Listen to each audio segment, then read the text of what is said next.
In my workbook, I break down a good way to talk about your needs. Because I feel sorry, it sounded like you said talk about your nudes. Well, that's another section of the book.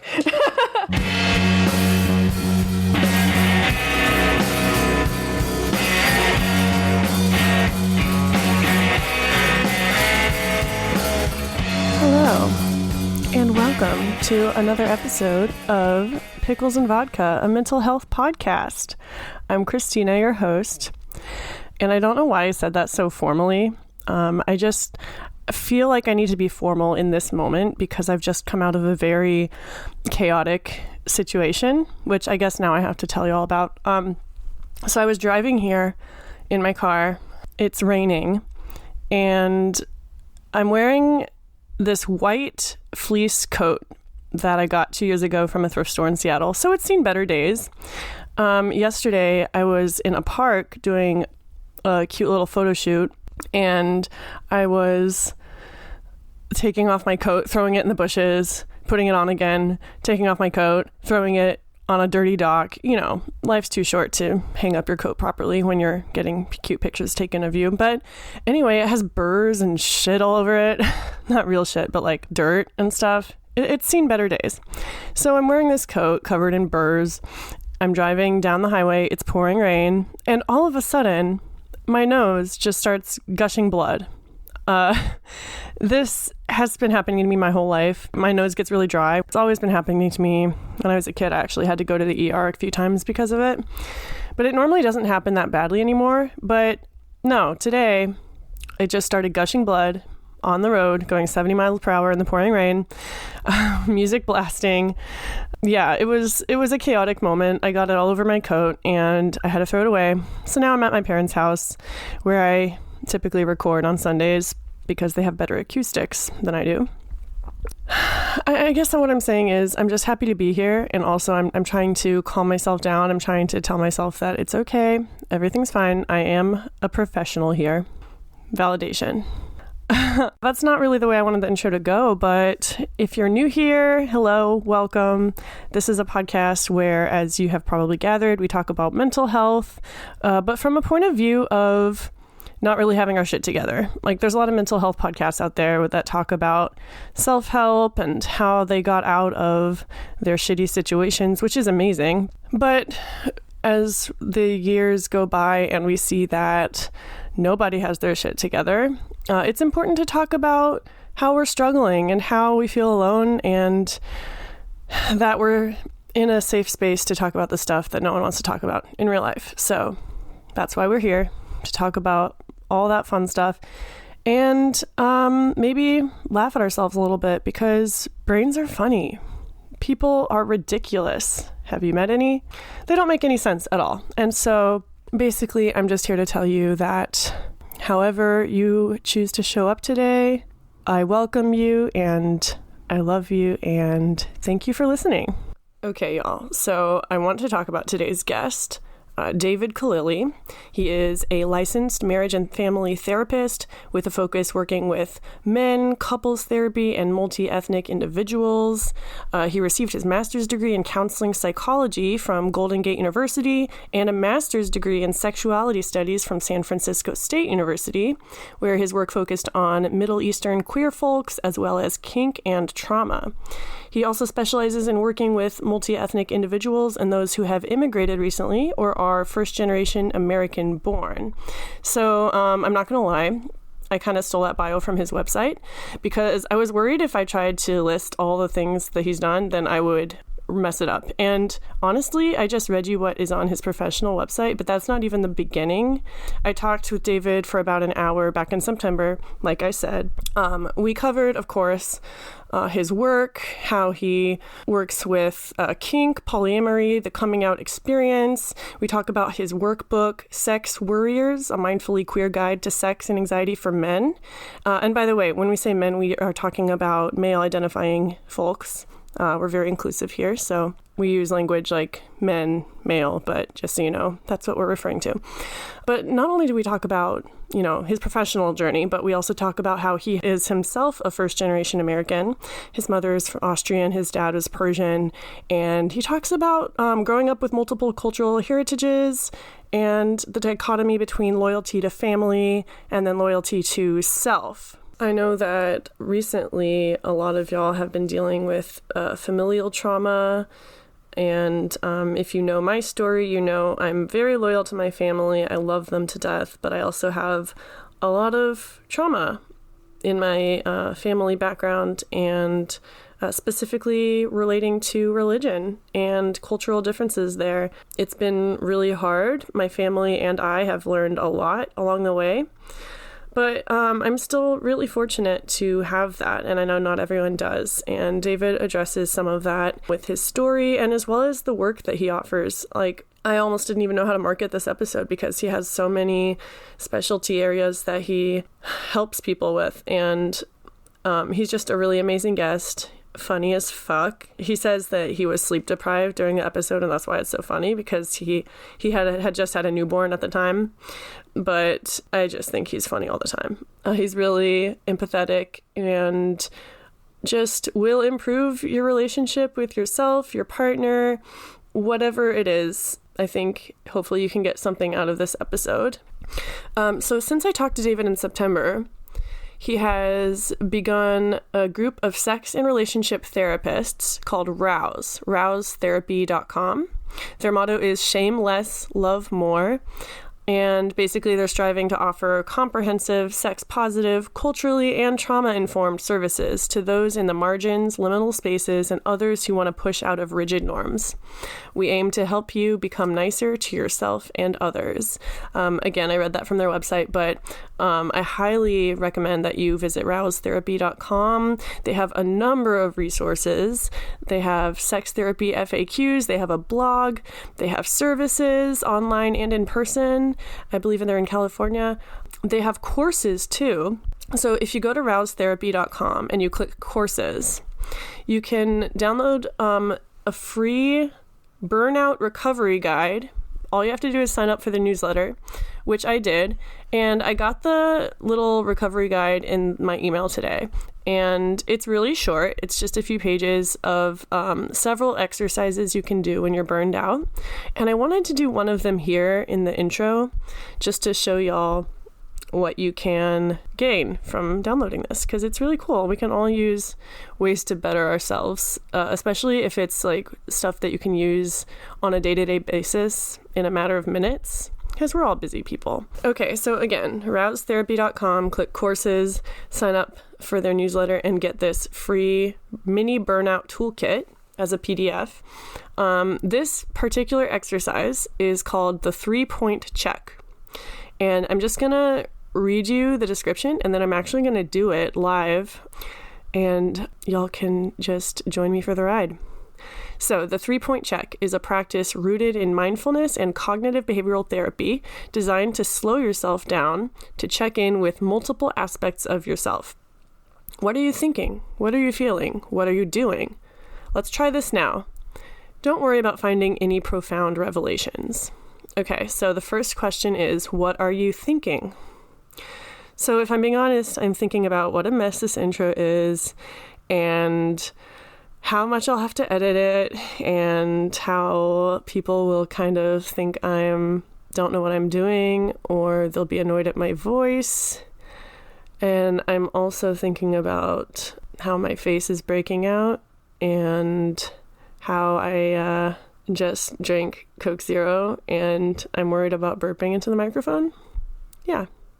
I'm also thinking about my new class that I just started and how I'm probably late on an assignment right now, and how can I possibly focus on podcast and school and relationships and family and eat healthy and work out and all these things.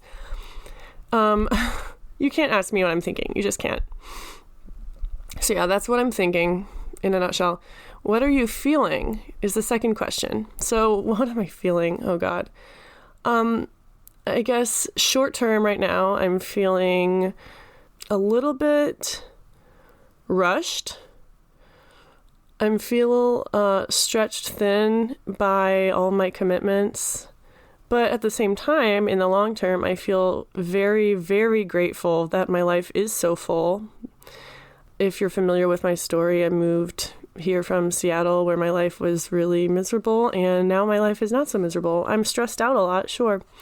And I guess stress is something I'm always feeling, but I'm also feeling grateful, especially whenever I sit down to edit these episodes and I get to listen to my conversation with the guests all over again. I feel extra grateful. Okay, last question in the 3-point check is, what are you doing? What am I doing? That's a great question. What am I doing with my life? No, I'm lying down on my stomach on my sister's bed. I have my hand supporting my forehead, and it's kind of uncomfortable. I'm kind of clenching my shoulders and my neck. Actually, oh God. Yeah, I just realized that I was holding a very uncomfortable posture, and now that I've kind of straightened up a little bit and taken a few deep breaths, I feel a little better. I kind of feel like y'all are in the room with me, and it's just a chill time, and y'all are not expecting anything from me, just vulnerability and honesty, and sure, maybe a little bit of laughter, but I think doing this exercise definitely made me feel A, little bit silly for worrying so much, and B, I feel kind of compassionate towards myself. I'm just a human. We're all just humans, and I'm showing up, and that is all that I require of myself, or at least trying to. But that's all y'all should ask of yourselves too. Just show up. By the way, amazing episode with my friend Connor. It's called Just Showed Up. Listen to it. So that was part of the mini burnout toolkit. You can get it for free in your email by signing up for the newsletter on rousetherapy.com. I'm going to stop talking now and actually jump right into my interview with David so you can find out for yourselves how amazing he is. As always, thank you so much for listening. I know I didn't really talk a ton about my life recently in this episode, but I'll get into that next week for my solo episode. For now, I just want y'all to remember that sex is meant to be a positive experience. It's not supposed to be a performance. That's how I thought of it for many years. Still something I struggle with to this day. But if this episode is your first introduction to sex positivity or queer theory or mindfulness or DBT or any of the things that David talks about, hit me up after, or you can find him on social media and message him. He would love to hear from you. Okay, with that said, here's the interview. I love you all and hope you enjoy. All right, so welcome to Pickles and Vodka. Thank you for being here. Yeah, thank you. How are you? I'm excellent. Well, actually, okay, you asked me that 2 seconds ago, and no. I said okay, and then you asked me again, and I said okay, but I'm lying because my stomach hurts. Oh, shit. Okay. I was worried I wouldn't be like doing any accidental burps into the microphone. I have that same worry. It's ever since, I don't know if you heard about this pandemic thing, but ever since that started and I started to do more telehealth sessions as a therapist, I've been like, my burps are mic'd, and this is not cool while like a client is being... I don't even know where to begin. Like, I feel like we need like a dash cam, but for like telehealth sessions, you know? Mm-hmm. I mean, we'd probably break a few rules, but the entertainment value would be amazing. Yeah. So I know a little bit about you and your sex therapy business, but why don't you introduce yourself for the listeners and just briefly explain what you do, where you live, that sort of thing. Sure. My name is David Khallili. I'm a licensed marriage and family therapist in California in the San Francisco Bay Area. And my main points of focus are sex and relationships. And within that is like anxiety and sex and kink and polyamory. I just came out with a workbook called Sex Warriors. Yes. About kind of like it's called a mindfully queer guide to men's anxiety around sex and dating. One day I'm going to find a shorter title. And then I also, I'm first generation American born myself. And so I also work with people who are first generation American born and couples or relationships, whether they're a dyad or open relationship. Whether they're multi-heritage or interracial. or multicultural, just trying to help with communication or whatever might come up. Sure. And I yeah, feel... I just want, please. Yeah, no, I don't know where to begin. Yeah, there's so much to talk about. But mostly I'm just coming at this from a point of curiosity because like I said, I don't know you very well. I'm just fascinated to hear about how your parents came to this country and, how did you get into this sort of thing? Sure. Yeah. So let's see. My dad is from Iran. He was old when I was born. Same with my dad. Okay. Yeah, my dad was 40 when my sister was born and 50 when I was born. And there was a nice 10-year gap between my sister and I. And we're close. I love my sister to death. She's been, especially lately, she's been really awesome with some stuff around my newborn.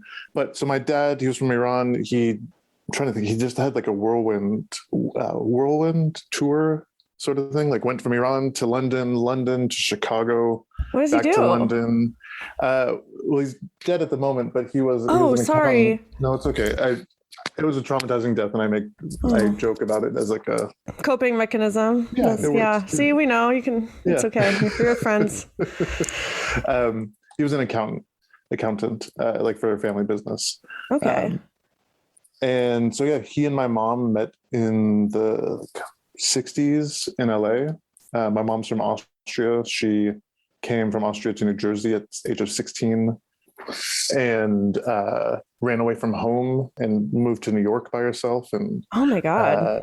Lived in New York at the age of 16, barely knowing English, and somehow made it out to California where she met my dad. And then they decided to, with my sister, move to Iran. Oh my goodness, this is like a movie plot.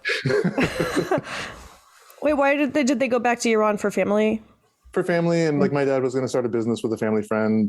And so what they did was they moved from LA to London, stayed there for a little while, and then from London to Iran.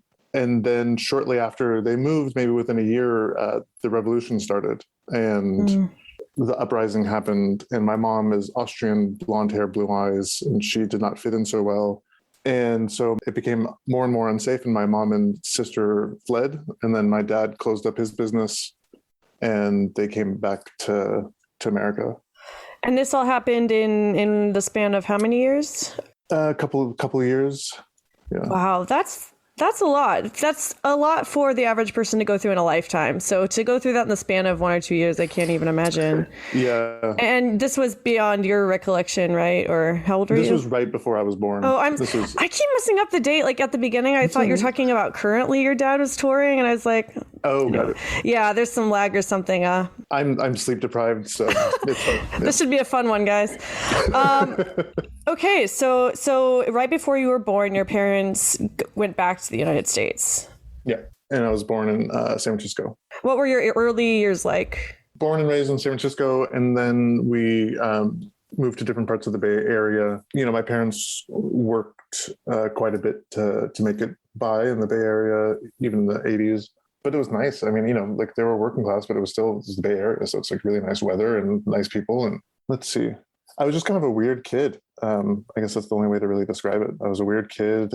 And then when I got to college, I wanted to write screenplays. And so then I took some psychology classes. And my first psychology class was a sexuality psychology class by this old woman from New York. As it usually is. Yep. Just talked very frankly about sex. And I was like, this is amazing. And so I just felt very compelled to kind of follow that path. Yeah. After that experience, I would do the same thing. I'm really curious about the culture of your family growing up. Like, did their parents talk about the uprising at all or what was going on there? Or were they pretty open about it? They were. Because there were family members that had a harder time. I don't know if it's like a good exercise to say who had it harder, but you know, there were other family members that fled, and some family members that were in jail, some family members that were beaten, or like in the States, because at that time, I don't know how much you know about the revolution, but there was the hostage crisis, and so in Iran and the American embassy, they took hostage some Americans in the embassy for a little over a year. Oh, wow. And so the anti-Iranian hate in the States was really thick. It was shitty. Like my uncle's store was burned down. Another uncle was beaten, and you know, a number of my relatives for at least 10 or 20 years wouldn't admit to a stranger that they were from Iran. They would say like they're from Malta or from Italy or wherever. You know? How much did that affect you growing up, if any? Like, were you aware of it? Yeah, no, I mean, our Persian culture was very like strong in my family. Like we talked about it a lot. There's more of my Persian relatives nearby than my Austrian relatives, so I have a strong identity with my Persian side. And so there's a lot of pride in those that survived the revolution. And there was definitely sides, you know, in the revolution. And there was both the Islamic Republic and the monarchy had like spies, I guess you can say, or they would pay narcs. And so there was like whispers in my family that some family members were narcs, and they'd narked on other family members for oh my God, being a part of the insurrection and for, you know, not the January 6th. Right. And so, you know, there also became a lot of distrust. Don't share too much information. You don't know who's going to tell whom what, and, you know, keep everything tight to your chest. And so there's a joke about in my family at least, and I've heard it other Persians talk about, like, if you ask a Persian what they do, it's a very vague response, like, oh, this or that, you know, it's, import export. I just like the general distrust, like, yeah. Did you say you went to New York, or your teacher was from New York? Teacher was from New York. Okay, that's what I'm sorry. So was that the first time you had heard sexuality talked about so explicitly, or you know, formally, I should say? Formally, yeah. I mean, we had sex ed in middle school. That was pretty, like, they told us about, I don't know, Coca-Cola flavored condoms in 8th grade. I guess I should ask, what was your experience with it thus far? I mean, we talked openly about it in my family. We joked about sex quite a bit. So there was like joking about sex in the household. And then, you know, the Bay Area, it's kind of, there's more openness to talk about sex. And so we had to have some abstinence-only education, but they would also talk about like safe sex practices, like condoms and dental dams. But they would also show those like CDC pictures of STDs to try to scare you. And so, you know, they're like, if you have oral sex one time, and then they like put up a picture of like cauliflower on someone's dick, and they're like, this is what'll happen to you when you think about oral sex one time. I grew up super Christian, so my parents didn't even show me those. They just said, you're gonna die, you know, you're gonna go to hell. Yeah. Like, that's no pictures were needed. I mean, it's hard not to internalize it, especially when your parents are saying it. Did you right away say like, screw that? Oh, I totally internalized it. Yeah. Totally not still internalizing it to this day. Of course not. No, it's way behind. That's a whole other episode, though. I could talk about that for hours. But I'm really curious about your experience, because mine was so drastically different, and also because you don't see a lot of, you know. Are you straight? I'm queer. Yeah. You're queer. Okay. I'm so sorry. Yeah. I mean, no. You don't meet a lot of men, you know, in this field. And so I'm really curious to hear how you got into it. You were kind of telling me before you took that one class in psychology and you were hooked. Yeah. And then, you know, thankfully, San Francisco State University has a really awesome sexuality studies program. So I went there for my major and my bachelor's for psychology, and then my minor in sexuality studies. And then I later came back to get my master's in sexuality studies there. Okay. Did you know roughly what you wanted to do, or were you just mostly curious? A little bit of both. I mean, I think in my time at in undergrad, and like being around other people that were studying and like learning from them, and, you know, kind of like fosters some like cool discussions. And so I started to think about kink and polyamory, but I also started to think about Middle Eastern queer folk and their coming out experience. And so my bachelor's and my master's thesis were both on Middle Eastern queer folks and coming out process. Now, had you come out as queer at the time? Not entirely. Okay. Somewhat, yeah. That was a separate journey you were undergoing simultaneously? Yeah. And did it have anything to do with your studies, or would you say you were aware of the queer side of yourself like before you started the study, or because of it that you... I was aware. Okay. Yeah. Okay. Yeah. That's a great question, right? And I think that's a big part of a lot of academia is, and I think a lot of things, you know, we like follow the things that really capture our own interest, and whether we're aware of it or not. And so, yeah, it was a good process for me. And I met a lot of like amazing people. I did, these kind of interviews with Middle Eastern queer folks, and rather than just giving them surveys. And so I met a lot of lovely people and kind of expanded my community. And some of the people that I interviewed for that research, I'm still friends with today. That's awesome. Tell me a little bit about the Middle Eastern queer communities, because that's not an audience I'm familiar with in the slightest. Yeah, it's a big umbrella community even within that, and so it depends on like the cultures within that. But we can think of like collectivistic cultures. There is like pros and cons for all of that, right? There's the you have a really intense, deep, loving community that's like will always have your back. But then there's also the downside of that is like every action that you have or way that you are is reflected on that community. And so there's a lot of visibility, or there's a lot of like watching of policing of you in your behavior and your relationships. And so that became a recurring concern, I guess you could say, for a lot of the people that I've talked to about that, just being like, yeah, I love my community. Because, people say like, oh, if you can't come out, then why are you there? Why don't you just leave your country? Why don't you leave your family? Why don't you? And, sometimes that is a really cut and dry, clear option. That's just like 100% yes. But like, there's so many facets to consider. Exactly. There's a great documentary on HBO called Be Like Others. And it's about Iran, and it's about the LGBTQ community, and how Iran was the first, if not only country. I don't know about that. I'll have my fact checkers do their work. It's off to the side, right? It's off camera. It's my cat. You can hear the typing. Yeah. Thanks, Meowster. So they have government funded gender affirming surgery in Iran. Oh, wow. And it sounds really amazing. But what it is actually the way that they framed it is that they see trans folks as a mistake made by God, which is really fascinating that they would admit that God made a mistake. What a dichotomy. Right. And so they want to offer a path to correct God's mistake by correcting the gender. And so what ends up happening is, there might be some trans folks there's definitely some trans folks in Iran who are benefiting from the surgery, but there's also a lot of gay men who don't identify as trans, who are going through the surgery in order to just stay in Iran or stay in their relationship or stay within their family. That just opened a million different doors in my brain. Yeah. Like, I don't know how prevalent it is, so I don't want to make it sound like it's this, but it is happening, and it has happened, and it's really troubling, and it's very sad. Yeah. So when was it that you started your career? Like the 2010s, okay. And I also, like, before that I worked in, this could be a good place to start. I started working at sex shops, one in Texas and one in, yeah. Okay, I saw it on your website, and I was going to ask about it. Thank you. You're so good at this. So, tell me about that experience working in a sex shop. It was great. So I moved down to Austin for a PhD program that I later dropped out of.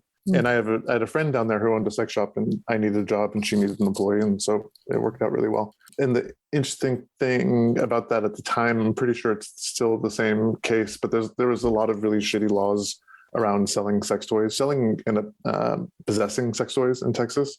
And so if you had more than like 5 sex toys on you as a person, it would be considered intent to distribute. And so she used to do like, not play parties, but like sex toy parties. I forget the name of it. But so, there'd be time when she'd be driving with like a chest full of, dildos and vibrators, and would be really worried about being pulled over because she would potentially get arrested. And so what we also had to do is we'd get a shipment in and take all the toys out of the packaging and put it in like discrete packages, because there couldn't be any like nudity on the packages. So you took them out like 5 at a time, running out to the car. Right. Under the watchful eye of police. Well, I lived in Austin from like 2013 to 2017, so not later. Okay. But one of my favorite cities. No, there's some great people and things to do in Austin. I love it there. So the name of the shop was Sensations. I was going to ask, I was like, is that appropriate to ask? Can I like give them some love, They're not open anymore, but yeah, I know. But she's Morgan is awesome. It was woman owned and operated spot until I showed up, and then I helped operate. And it was a great time. It was a great community. People came. I love just kind of both with that place and the place that is in San Rafael, California, VIP. I worked there for about 5 years. It was just really nice to have people come in with some shyness around, talking about sex and sexuality. And then for me to be like, yeah, no problem. Come right this way. It's kind of mind-blowing the first time you experience that. I mean, I come from a really sexually repressed background as well. And so like, I still feel like weird walking into sex shops, and my 18-year-old sister will just be like, you want to go into the sex shop? Like, I mean, that's not a situation that's actually happened, but she would. It's strange to me. So I'm really curious about you working specifically with men and their sexual problems. When you were working in the sex shop, is there anything that surprised you about the male clients that would come in? Like, what would you find there to be any common, like you said, shyness? Yeah, I mean, there was a lot of... Just to clarify, when you say male clients, you mean like male identifying? Like male identified. Okay, cool. Yeah, cool. Thank you. So this was in 2008 when I worked at the sex shop in San Rafael. And so this was like right at the cusp of when like the internet was becoming more and more available. And I was more aware of it only because we had like 3,000 porn DVDs and we rented them, and they did amazing profits on renting DVDs. But around 2008, 2009 was when that started to go down because people had faster internet and easier access to the internet. You know what? I also was diagnosed with depression for the first time in 2008. So I think there's a... There you go. There's a correlation. Sorry, continue. No, I would love to... So therefore, yeah. And so, the guys would come in wearing kind of like the Unabomber outfit. They would wear like the hoodie and the sunglasses, and then they would go and get trans porn because it was like such a stigma, right? But there's also like it's such a threat to the heterosexual male ego to want trans porn. We also had a wide selection of cock rings, and so I liked giving the tour of that because it's like a lot of different materials and options, and also like a really good moment to educate guys to not use rubber bands, don't use their girlfriend's hair tie. It's going to cut off circulation, and they're going to have to like bleed out your penis essentially. Oh my God. Something. And then we had a really fun time building up their book collection. Sorry, I'm still stuck on the hair ties. That's a common that's a common thing that happens. Not to that extent where they have to go to the hospital, but where they do need to get some sort of extrication involved from my listeners are like, Christina, yes, that happens. I'm just like, I don't know. This is the first time I've heard about it. But that's the point. Like, maybe it should be talked about. It sounds like. Right, exactly. And I think that's the thing. And in my work, I have guys coming to me who, and even both in my practice now as a therapist and also working at a sex shop, where there would be a lot of shame, a lot of embarrassment, a lot of, they're just trepidation. And then, voices are shaking, and then they admit that they like to watch porn or they like to chat with people online sexually. And they've been holding this as this big shameful secret for so long, and it's just been eating away at them. And they speak it into existence for the first time in front of me or another therapist. And it's this weight lifted off. And I just wish that they would have had that weight lifted off a lot earlier. In the office, when Michael is trying to get everyone's attention and he just yells, sex! That's basically what I'm doing right now. I want to take a quick break from this conversation to talk about sex. Do you find yourself getting stuck in your head during sex? You're definitely not alone. As a cis-het woman who was raised in a sexually repressive environment, I'm no stranger to associating sex with anxiety. But what I've realized in recent years is that men struggle with this stuff too, and in overwhelming numbers. Yet for a lot of male-identifying folk, talking about their sexual insecurities is a hurdle in and of itself. That's why I'm telling you about Sex Warriors, a mindfully queer guide to sex and anxiety for men. Written by guest David Khallili, this interactive workshop is perfect for anyone who gets stuck in their thoughts or struggles with being present enough to enjoy sex and dating. Not only will it help you stop avoiding sex and rebuild intimacy with your partner and yourself, it'll also help you learn where your sex anxiety comes from in the first place and how you can use grounding skills to lessen its impact on your life. Sex Warriors was written for male-identifying individuals, but it can also benefit their partners as well as therapists and coaches who might work in the sexual wellness industry. I'm not a man, but my partner is, and we love how this workbook is constantly encouraging you to just slow down and communicate your anxieties, even if it's a little awkward in the moment. It's all worth it. So if you want your own copy of Sex Warriors, I'm offering an exclusive discount for y'all. Go to rousetherapy.com or bit.ly/pickles15 to purchase the entire workbook for 15% off. That's 15% off an already amazing price of $17. So basically you can get it for like $14.45 with Pickles15. When David told me that the coupon code was going to be Pickles15, I laughed because you're talking about sex and it's pickles, one of my 12. And then he was like, well, it was going to be PIV15, but that would have been a little too crazy.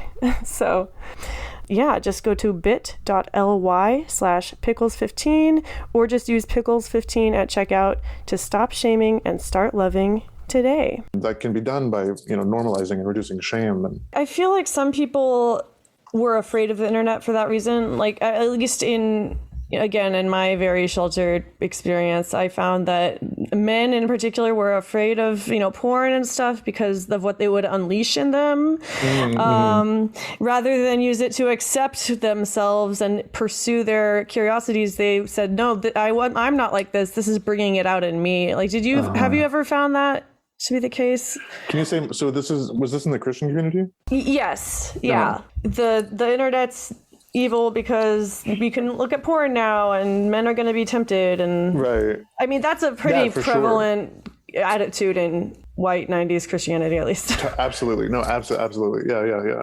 I didn't get too many of those guys come to me. Maybe their parents did, or they had family members that would kind of give those, that they would say like, don't watch porn, or, or they would get messaging about masturbation is evil.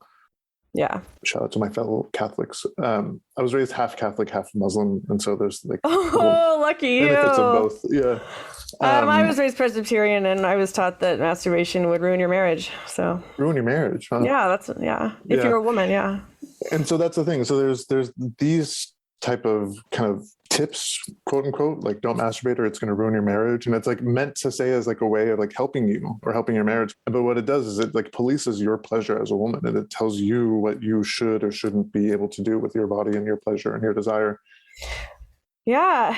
And I mean, I'm intimately familiar with, women's anxieties around sex, having experienced many of them myself. But I'm really curious about some of the common anxieties that men face that get in the way of enjoying sex. Specifically, I mean, queer men, straight men, whatever. Yeah. I mean, I think it's, body image, not to the extent that female identified folks face for sure, but there's still that pressure, especially like queer men. There's a big pressure on physique, but also penis size and performance thanks to porn, and the pressures that men face. I think she says that men are feel the pressure to have a big dick, get really hard right away, and come a lot when they do, just based on porn. And sometimes their partner, regardless of gender, will also hold those beliefs and expectations. And then when you got the two of them doing that, then it feeds into this kind of like terrarium of anxiety, expectations, which then gets them both out of their heads or gets them both like stuck in their heads, and then they're not really present in having sex. They're kind of just awkward. I don't like. Yeah, it's like which anxiety came first. It's like. Yeah, and people can be like tuning forks, right? They like feed off of each other. So how do you interrupt that cycle? Like, what can help them? I mean, I think mindfulness works. Allowing yourself to slow down is really good. I talk about in my workbook, I talk about the difference between linear model of sex and circular model of sex. And so the linear model of sex is like the script that we all are told about through media, and it's very heteronormative and vanilla and non-transactional and able-bodied. And it's like, you start with the eye contact, and you start with the hand holding, you start with the kissing, and then the grabbing a breast, and then oral sex, penetration, orgasm, maybe sleep, maybe. And then, You haven't made a baseball reference yet. I haven't made a baseball reference yet. But the idea of that is like with those steps is that if one of those steps goes wrong, quote unquote wrong, then that leads to frustration and like, well, screw it, we can't finish the rest of the script anyways, because this step number 3, just didn't work. Yeah. And we're too frustrated. And so, I mean, I think a lot of people have, if not everyone's experienced that whatever cause of frustration, and they're like, well, screw it, we're not going to finish having sex. And that just assumes that the end goal is always the same, which is, ejaculation or whatever. And penetration. Penetration, right? Yeah. And so the circular model of sex is just kind of imagine you're in this like nice 1970s circular bed that rotates and is fuzzy, and you're there with a partner or partners, and around the edge of the bed is just all the options. And it can be, it can be spanking, it can be making out, it can be oral sex, it can be oral sex to orgasm, it can be massage, whatever it is. And you can just bounce to 12 o'clock, 3 o'clock, 5 o'clock, 6 o'clock, and there's no rhythm or prescribed pace to it. And so now you're just in this like smorgasbord of delight. But what you benefit from is being able to like hold steady in that, you might be reaching orgasming, coming at some point, and your partner will be like, actually, you know what? I want to go to massage. And it's your job to be like, all right, take a deep breath and pivot, downshift, and then go to massage. It sounds simultaneously liberating and also overwhelming. I mean, right, there's an art to it where, you need to be aware of your partners and your own needs, right, and, timing and everything. So what are some reactions of people, specifically men, like, male identifying people, when you tell them that? Yeah. I mean, some of them think like, yeah, that's great. Others have that reaction of like, oh, that just sounds like too much work. Why can't I just come? Others, they're like, this sounds wonderful, but like, how do I? It also sounds like a lot of, rather than seeing it as liberating, they see it as more opportunities to, quote unquote, fail.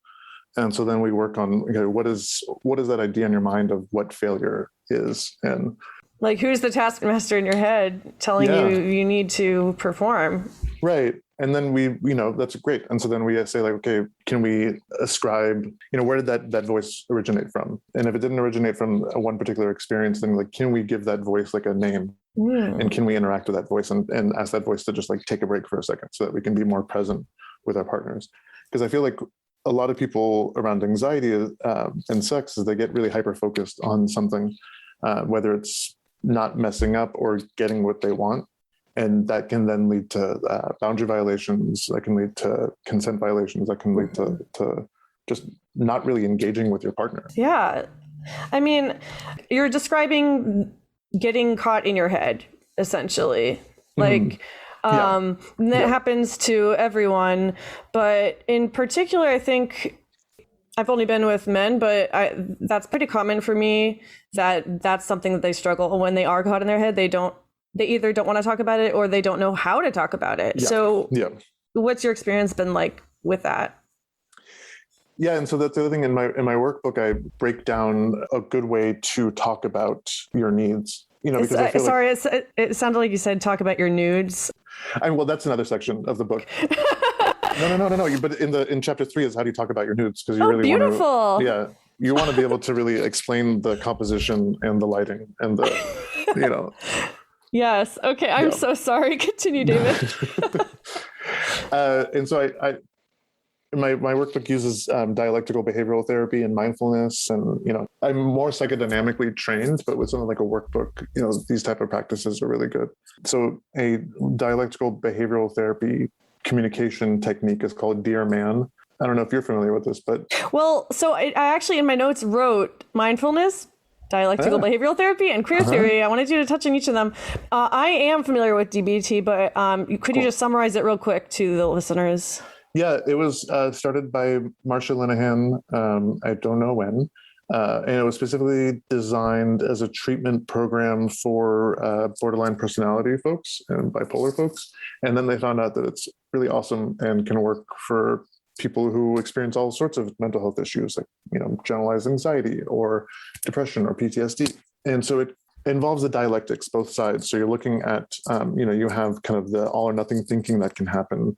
So let's say with anxiety and sex, if I lose my erection, then we're gonna stop having sex and she's never gonna call me again. That's a pretty extreme option. And so then we look at the other end of the extreme where it's like you have the most amazing sex and it's wonderful and you're hard the whole time. And so then we bring, okay, what's in the middle? What what are the options in between? And we kind of like bounce back and forth. And it also incorporates mindfulness, so meditation, and then communication skills and emotional regulation. Mindfulness is kind of a buzzword right now. When you say mindfulness, what do you mean by that? Yeah, just kind of being really aware of like what's going on with your body, your nervous system, your thoughts, your needs, your boundaries.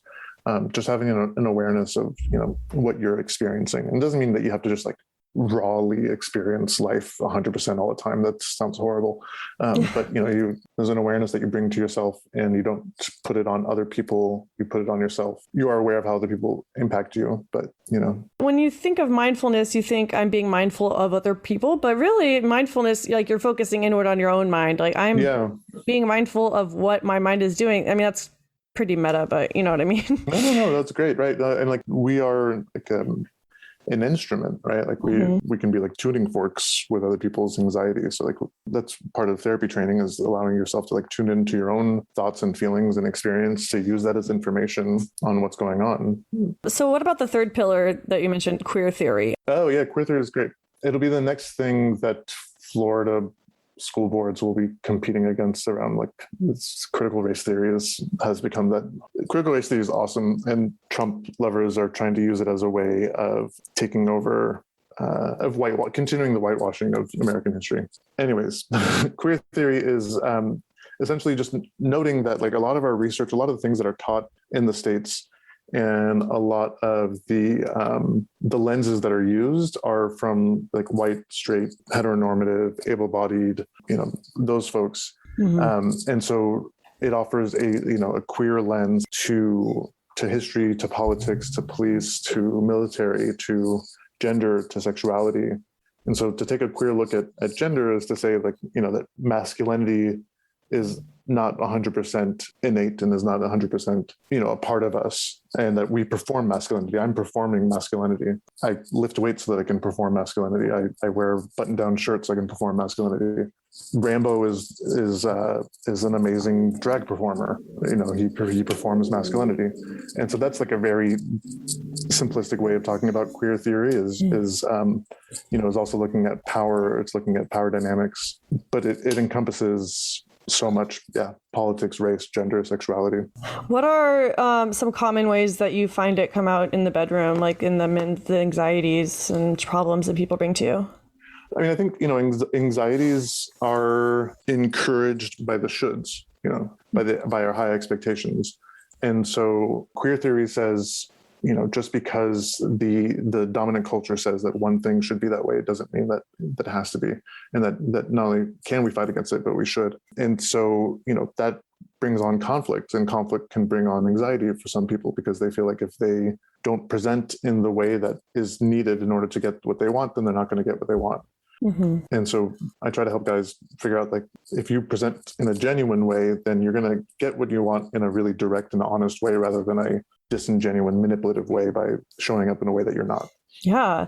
I have a couple more questions for you. So we talked about what are some things that surprise you about clients. What are some things that clients are surprised by?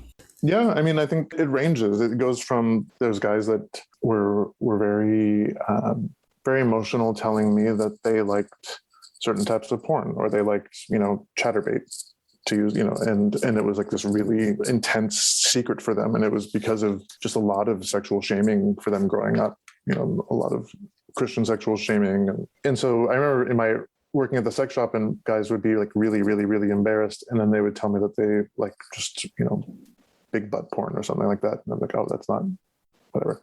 I think there's just a spectrum, right? There's a range, and so nothing really surprises me, I guess I could say. And I think that's what people have appreciated about my work and other therapists' work, is like we're not there to judge. We just, we're not saying like everything's weird, everything's normal, but we're just like, no, this is a human experience. And so we just really want to provide that space for us to understand. It kind of reminds me of being on Reddit. And I'm a recovering alcoholic, so I'm on some sober subreddits, and some people will come in and be like, I drank a 6-pack a day, and they'll wait for people to be impressed, and the other people will be like, oh, I drink, 5th every morning. It's like, it's all relative. No one cares. The reason is that you're all here and you're all wanting to grow. Like Yeah, I almost said it's like a dick measuring contest, but with you, it's literally Exactly. Yeah. a little on the nose there. Mm-hmm. I have one more question that I want to find out how people can read your workbook, how they can Yeah. find more about you. But so you have a 5-week-old. Yeah. And I'm really curious, how do you plan on approaching sex with your child? What would you do differently, or like, are there things you would do the same? That's a really awesome question. I think raise them in a similar environment where sex is talked about in a really natural and light way, with levity and joking. But I think my mom, being raised in Austria as a Catholic, she definitely had some of those like really intense beliefs. And so not going to carry that on to my little one. I'm going to be modeling consent along the way about like asking to touch or, giving permission to be touched or hugged.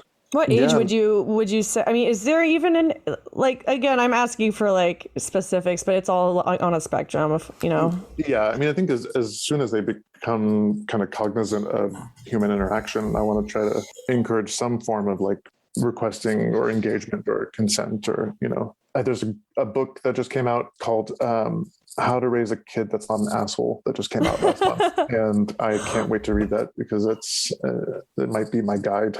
That sounds amazing. That's my biggest fear. That's been my biggest fear for the last, ever since I've been wanting to have a kid for a long, long time. But the thing that like will hit me in the gut when it occurs to me is, what if my kid's an asshole? What if my kid is just unempathetic, just a total prick? That would kill me. That would suck. I don't care what else he does. As long as he's like kind and happy, I'm chill. I'm good. Just don't be an asshole.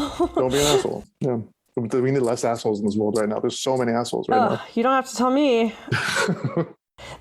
I am child-free myself and don't plan on having kids, but one of the things that scared me the most is that you can't control all of it. You could read all the books in the world and you still can't control, but I think it's amazing that your kid's going to be raised with those values. Like, it's just, I can't even fathom that. Like, my experience was so opposite. So like, I love that. Thank you. Like I said, I'm not a parent, so I don't talk about that on my podcast, but I have a lot of listeners who are. So where can they find you for more resources and stuff like that? Yeah, my website is www.davidfkhallili.com. That's Khallili. And you can also find me in DFK Therapy on both Facebook and Twitter. And my workbook is on Amazon and Etsy and all over the place. And email me. I'm happy to talk to folks and give them. I like connecting people. I have a code for people if they want your workbook. Right. For 15% off. Yeah. Yeah. Thank you so much. Of course. Thank you. Do you have anything else you want to say before saying goodbye? No, this was fun. This was the most awake I've been in 5 weeks. So I hope I was. I feel honored. I'm dating, apparently. Yeah. So am I. This is perfect place to stop. All right. Well, thank you so much, David. Have a good night. Bye. Hello, friends. It's Christina again.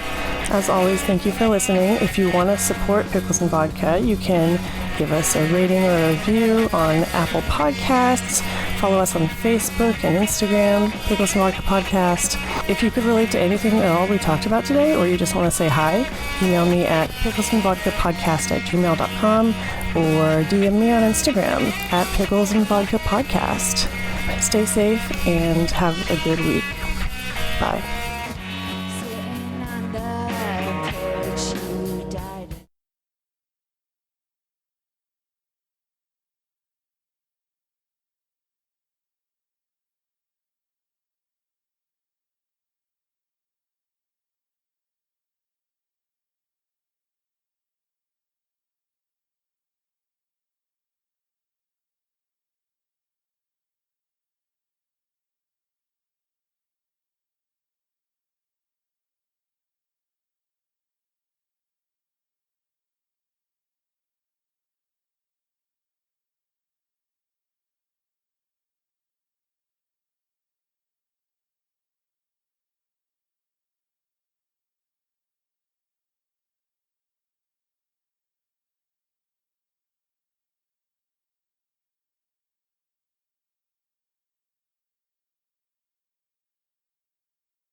Hey guys, thanks for listening to this episode of Pickles and Vodka.